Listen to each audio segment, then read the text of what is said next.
Shalom,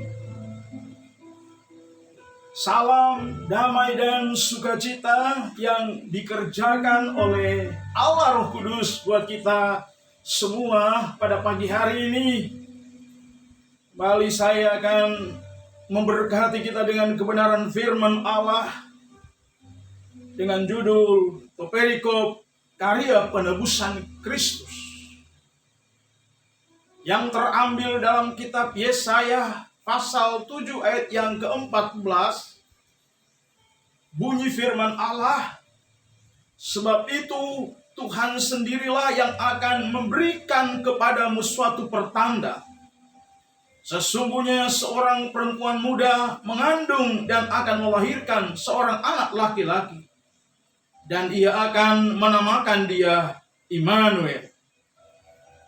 Saudara yang dikasihi Tuhan, dalam Yesaya pasal 7 ayat yang ke-14, di mana Nabi Yesaya muncul pada kurang lebih 700 tahun sebelum Masehi. Tetapi oleh pelihat yang diberikan oleh Allah dalam hidupnya sebagai seorang nabi, dia muncul di era 4 Raja Yehuda, saudaraku, dan dia memberikan penjelasan secara terperinci tentang kehadiran Sang Putra, di mana dia hadir di era 4 Raja Yehuda. Itulah Raja Usia, dan kedua Raja Yotam, dan yang ketiga Raja Ahas, dan yang keempat Raja Hizkia. Saudaraku, Yesaya rupanya dikatakan oleh kitab suci berasal dari keluarga kalangan orang terpelajar, memiliki bakat sebagai pengubah syair dan karunia nabi yang diberikan oleh Allah dalam hidupnya. Sehingga dua hal penting yang menjadi pesan Tuhan buat kita pada pagi hari ini, di mana suasana Natal, di mana gereja mengumandangkan kidung Natal, mengenang kehadiran Sang Putra berapa ribu tahun yang lalu. Tapi dijelaskan secara terperinci oleh seorang nabi yang hadir di tahun 700 tahun sebelum Masehi. Ada dua hal penting dari pasal 1 sampai pasal 39 dalam Yesaya. Dia menceritakan dan menggambarkan situasi dunia secara global, di mana berbagai bangsa di seluruh dunia, bagaimana mereka memusuhi umat-umat Allah, bangsa Israel, kaum Yehuda. Sehingga dengan peringatan Allah melalui perantara Nabi Yesaya kepada Bani Yehuda dan kaum Israel, peringatan pertama adalah penghukuman jika melanggar perintah Allah. Yang kedua adalah menubuatkan tentang janji Allah melalui kemesianisan Sang Putra, itulah Kristus Yesus, membicarakan tentang anugerah keselamatan. Dua hal penting secara umum disampaikan oleh Allah melalui perantaraan Nabi besar, itulah Nabi Yesaya. Nabi yang dikenal dengan Nabi Injili, karena pada dasarnya dia sampaikan 700 tahun sebelum Kristus. Dia telah menubuatkan tentang kehadiran Sang Putra datang ke dalam dunia. Melalui proses kelahirannya, dikatakan dalam nubuatan kehadiran dari Sang Putra melalui perantaran Bunda Suci Maria dalam Yesaya 7 tadi ayat 14. Di mana Yesaya menyampaikan hal itu. Dia berkata, Tuhan sendiri yang akan memberikan kepada kamu suatu pertanda. Sesungguhnya seorang perempuan muda mengandung dan akan melahirkan seorang anak laki-laki. Dan ia akan menamakan dia Immanuel. Saudaraku, di dalam Lukas pasal 2 ayat 12 itu adalah penggenapan kehadiran Sang Putra melalui perantaran rahim seorang wanita kudus. Itulah Bunda Maria. Dia adalah yang ilahi. Tapi supaya dunia mengenal siapakah Allah, dia harus berwujud menjadi manusia. Dia hadir ke dalam dunia sehingga mendapatkan predikat anak Allah yang hidup. Saudara yang dikasihi Tuhan, di dalam kebenaran firman Allah ada beberapa hal yang diingatkan oleh Allah melalui perantaraan seorang nabi besar. Itulah Nabi Yesaya. Dia menubuatkan tentang kelahiran dan kehadirannya sebagai penebus dosa. Di dalam kitab Yesaya pasalnya yang ke-14, Yesaya pasal 8 ayat 23, dan Yesaya pasal 9 ayat 1, dan pasal 11 ayat 1. Melalui proses kelahirannya secara alam, dia dihadirkan ke dalam dunia. Saudaraku,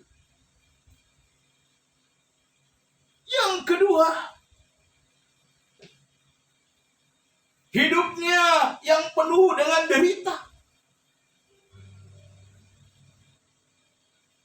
Itu dijelaskan secara sempurna, secara terperinci di dalam Yesaya 52.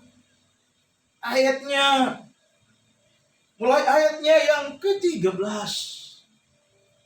Yesaya 53 ayat 1 hingga ayat yang ke-7. Hidupnya Sang Putra penuh dengan derita. Di sana nilai historis daripada penebusan dosa yang ditaruh oleh Bapa dalam hidup Sang Putra untuk menanggung dosa isi dunia, supaya dunia ini yang seharusnya dimurkai karena berdosa, tapi Allah ubah murka menjadi rahmat, menjadi anugerah bagi setiap umat-umat Allah yang percaya kepada. Saudara yang dikasihi Tuhan, dikatakan bahwa hidupnya yang penuh derita demi menebus dosa umat manusia. Bahkan ayatnya yang ke-8 disampaikan bahwa anugerah kasih-Nya. Apakah tanggapan umat manusia terhadap pengorbanan Sang Putra? Saudaraku, yang keempat, hasil dari anugerah kasih-Nya disampaikan di dalam kitab Efesus oleh Rasul Paulus kepada sidang Efesus pasal 2 ayat 8 dan 9. Keselamatan adalah anugerah yang dihadiahi oleh Allah buat umat manusia. Kalau umat manusia itu meresponi keselamatan itu, maka keselamatan itu bukan cuma sampai di bumi, tetapi sampai di kekekalan, menjadi bagian dari setiap umat-umat Allah yang percaya kepada. Yang kelima, penghukuman. Saudaraku, dikatakan oleh kitab suci, kalau manusia tidak meresponi anugerah keselamatan yang Dia beri, Paulus juga sampaikan dalam kitab suratan Filipi pasal 2 ayat 12 dan 13. Kalau manusia meresponi penebusan darah melalui ketaatan dan kesetiaan kepadanya selagi hidup dalam dunia. Maka dia ubah hukuman dengan anugerah keselamatan kekal. Tapi sebaliknya, ketika manusia mendurhaka terhadap Allah, meskipun sudah mengetahui bahwa anugerah keselamatan adalah hadiah dari Allah buat umat manusia, tapi keselamatan juga itu karya penebusan dari Allah buat umat manusia adalah tanggapan umat manusia terhadap karya penyelamatan. Tentu bagi dia juga, saudara. Ada banyak orang-orang percaya tidak memahami dan mengerti tentang makna daripada Natal. Natal dalam bahasa Greek adalah Natalis, memperingati kehadirannya, kelahiran. Dia bukan hadir lagi sebagai bayi suci di palungan, tapi dia hadir dalam setiap pribadi orang-orang percaya. Saudaraku, kehadiran Kristus bukan lagi sekadar bayi,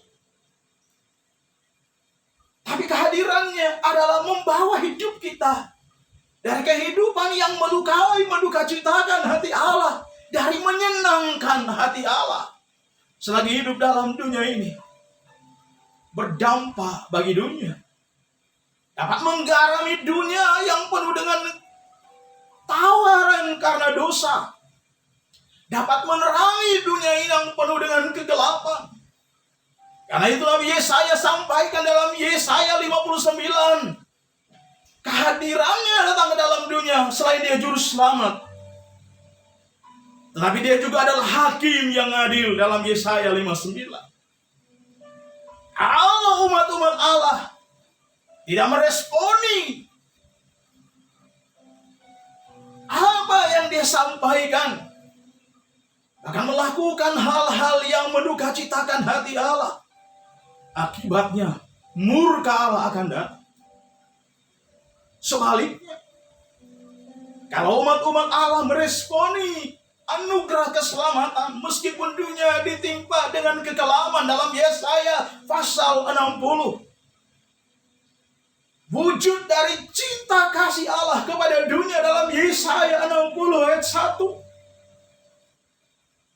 Meskipun kekelaman menimpa dunia ini, meskipun dosa menguasai dunia ini, tetapi hadiah dari Allah dan mengirimkan Sang Juru Selamat, Sang Putra, itulah Kristus Yesus, sebagai terang bagi umat-umat manusia. Sebagai manusia meresponi terang itu dan sama melakukan terangnya Kristus itu menjadi garam, menjadi berkat di tengah-tengah dunia yang sudah tawar ini. Karena itu pesan firman Allah melalui kasih Natal. Saudaraku, kalau kita berkata ada berapa pertanyaan yang datang kepada kita melalui firman Allah. Pertama, di dalam kebenaran firman Allah, di dalam Yesaya 53 ayatnya yang ke-8, sebuah pertanyaan datang kepada kita. Saudaraku yang dikasihi Tuhan, apa tanggapan kita terhadap karya penyelamatannya? Itu pertama. Yang kedua, maukah kita menghargai pengorbanannya? Yang ketiga, sudahkah kita melakukannya? Ketika umat-umat Allah meresponi karya penebusannya yang sangat berharga itu, saya percaya oleh kekuatan Roh Kudus Allah akan menuntun kita umat-umat Allah sebagai responsif kita terhadap Anugerah keselamatan adalah hadiah dari Allah untuk kita. Dan hadiah bagi Allah untuk kita. Tentu firman Allah berkata dalam Filipi pasal 2 ayat yang ke-12. Kita pasti menanggapi dengan cara positif. Mengerjakanlah selagi kita masih hidup. Mengerjakannya dengan takut dan gentar, saudaraku. Alkitab berkata dalam 1 Korintus pasal yang ke-13. Buah-buah daripada hasil dari mengerjakan selamat itu adalah menghadirkan ketenangan dan kedamaian dalam pribadi, dalam rumah tangga, di tengah-tengah berjemaat, di tengah-tengah kita bertetangga, bermasyarakat secara umum. Kita boleh menjadi saluran berkat Allah, menerangi dunia yang gelap ini, memancarkan cahaya kemuliaan Allah. Haleluya. Pesan Natal pada hari ini, saya percaya kita pasti meresponi karya keselamatan yang diberikan oleh Allah dalam hidup kita. Karena kita tahu keselamatan itu kita sudah raih. Tinggal kita menjaga dan merawat keselamatan itu dengan mengerjakan takut dan gentar selagi hidup dalam dunia ini. Jauh dari perbuatan yang menyimpang dari kebenaran firman Allah, seperti kitab Galatia bab 5 ayat 19 sampai 21. Buah-buah daging sudah nyata. 15 butir yang menghambat keselamatan orang-orang kudus, orang-orang percaya kepada yang menggagalkan keselamatan umat manusia. Kita membangkang terhadap firman Allah. Tetapi di balik itu, kalau kita mengerjakan selamat itu, dalam Galatia pasal yang kelima yang ke-22, buah-buah roh, buah-buah kasih, kasih agape, menghadirkan kasih filial, kasih sesama, wujud daripada kasih sesama. Cermin adalah anugerah, ketenangan dan kedamaian dicurahkan oleh Bapa buat kita umat-umat Allah di tahun 2020. Menyongsong tahun 2021. Saya percaya janji-janji Allah menyertai hidup kita. Sebab Dia berkata dalam firman-Nya, Dia adalah Immanuel, menyertai hidup kita umat-umat Allah.